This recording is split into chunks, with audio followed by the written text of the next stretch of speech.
Okay, so everyone's been there, right? You've got your iPhone. It's got some bumps and scratches. Maybe you even dropped it a couple times. And now you're thinking, is it time to bite the bullet and just buy a new one or try to fix the one I've got? That's exactly what we're going to be diving into today. Looking at, is fixing your iPhone actually the better option? And, there's a lot more to it than meets the eye. So to help us unpack all of this, we've got this really thought-provoking article. It's called 3 Reasons Why iPhones Are Best Fixed Rather Than Replaced. And we'll also be taking a look at this YouTube video from Sydney CBD Repair Centre. They actually show a step-by-step repair of an iPhone 14 Pro Max. It's pretty wild. So let's start with something that I think a lot of us don't really consider when we're making these decisions, and that's the environmental impact. So, all those new phones that come out every year, they come with pretty hefty carbon footprint. Think about it, all the mining that goes into getting those rare earth minerals, the manufacturing of the components, the packaging, shipping. It all adds up. Like, did you know that making just one new smartphone can create over 80 kilograms of carbon dioxide? That's crazy. And that's where, this idea of repairing our phones, instead of just automatically replacing them, that's where it can make a real difference. Like our article points out, every time we choose to repair, we're essentially extending the lifespan of our devices. And that means less electronic waste going into landfills. And ultimately, it also means less demand for those new resources. Now, I know what you might be thinking right now. It's like, okay, yeah, that's great for the planet and all, but what about my wallet? Well, surprisingly, fixing your phone can often save you a bunch of money compared to buying a brand new one. Let's say you're scrolling through Instagram or something and boom, you drop your phone. You pick it up and, oh no, the screen's cracked. So now you've got that like sinking feeling in your stomach and you're thinking, oh, this is going to cost me a fortune. But hold on a second. Before you go and drop, hundreds of dollars on a brand new iPhone, consider this. According to the article, a typical screen repair could cost somewhere between $100 and $300. Yeah, it's not exactly cheap, but when you compare that to the price of a new iPhone, which could easily set you back $500 or more, well, suddenly repair starts to look like a pretty good deal. And on top of that, there's also the added benefit of keeping your phone's resale value higher. If you ever decide to sell your phone down the line, a well-maintained repaired iPhone is going to fetch a much better price than one that's all beat up and hasn't been taken care of. Now, beyond the environmental and financial benefits, there's another thing to think about, and that's the whole personalization and customization aspect. Well, let's face it, our phones, they're not just devices. They're practically extensions of ourselves. They hold our photos, our contacts, our messages, like it's our whole digital life in there. And when you get a new phone, you got to start from scratch.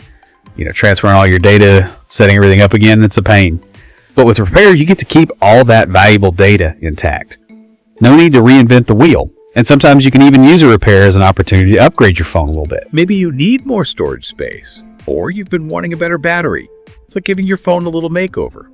But I know what some of you might be thinking now. You might be saying, okay, yeah, this all sounds great in theory, but can a repaired phone really be as good as new? That's a fair question, and it's exactly why we're going to take a look at this YouTube video.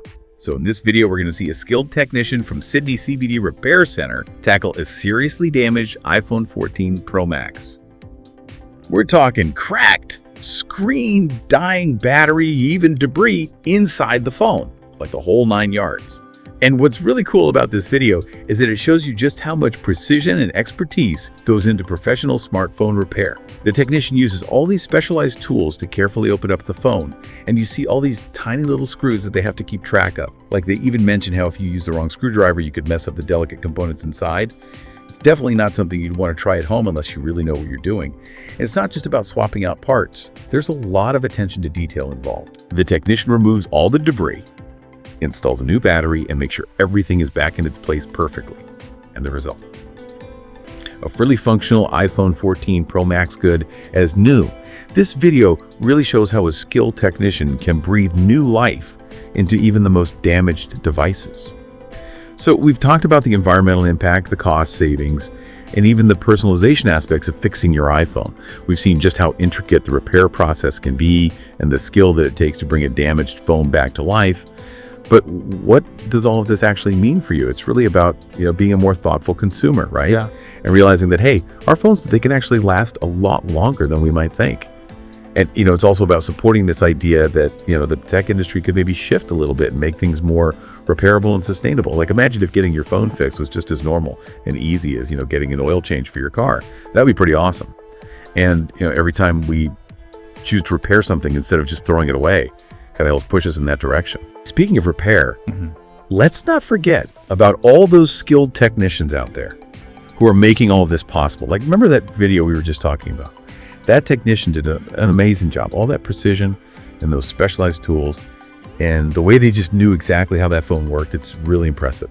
Those are the people who are keeping our tech alive, extending the life of those valuable resources, and ultimately, helping us create less electronic waste. I mean, that iPhone 14 Pro Max in the video, it was a mess. Cracked screen, a bad battery even, stuff stuck inside. But the technician didn't even flinch. They just carefully cleaned everything, replaced the broken parts, and made sure the phone was working like new. That kind of expertise and dedication is something we should really appreciate. It's not just about the technical skills, though. It's like they have a passion for what they do. They take pride in their work, and they understand that they're actually making a difference. They're not just fixing phones or helping to create a more sustainable tech future.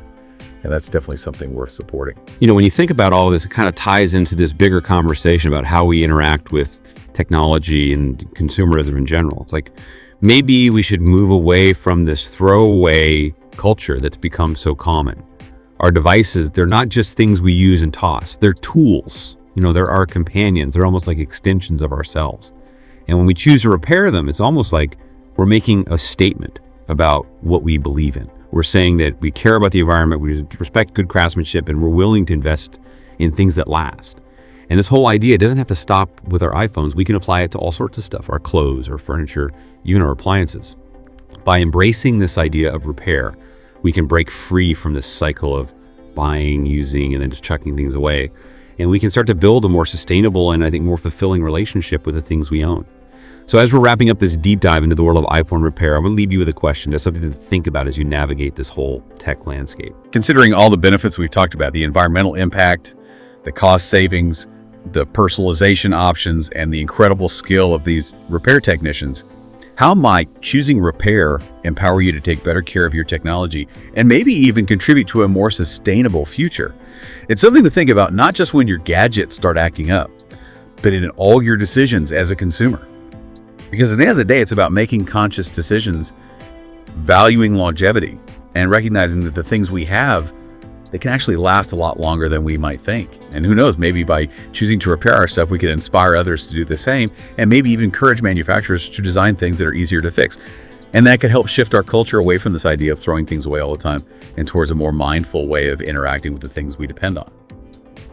Yeah, it's a question we should all be asking ourselves, really, not just when our phone's acting up, but like you said, with all kinds of stuff we buy. Because it all comes back to, making smart choices and thinking about how we can make things last longer, instead of just, tossing them out when they get old. And hey, maybe if enough of us start choosing repair, it'll catch on. Maybe companies will start making things that are easier to fix. And that could really change things up, right? Like shift away from this whole throwaway culture and start being more mindful about, the stuff we use every day. Well, hey, I think that about wraps things up for this deep dive into the world of iPhone repair. It's been a good one. Until next time, stay curious. If you want your smartphone fixed for a very reasonable price, you may contact Sydney CBD Repair Centre. We also provide mail-in repair services for customers outside of Australia or Sydney. Just message us so we can arrange the shipping of your device. I don't ever slow up, no I don't take shit. I got no love for the fakeness. If you wanna play tough and wanna hate this, I'll always show up. I don't ever slow up, no I don't take shit. I got no love for the fakeness. If you wanna play tough and wanna hate this, I'll always show up and make a statement. I don't ever slow up, no I don't take shit. I got no love for the fakeness. If you wanna play tough and wanna hate this, I'll always show up and make a statement. Everything I do so instinctive and so passionate. Every word I move so descriptive like an adjective. I got a vendetta against people who patented being negative when you should be getting after it. I got facts over tracks. Isn't that spitting slow, spitting fast? I could roast, I could gas, think I'm okay at last, but I don't know if that can erase all the past and the pettiness. A reflection of the emptiness, hilarious. You think you're with my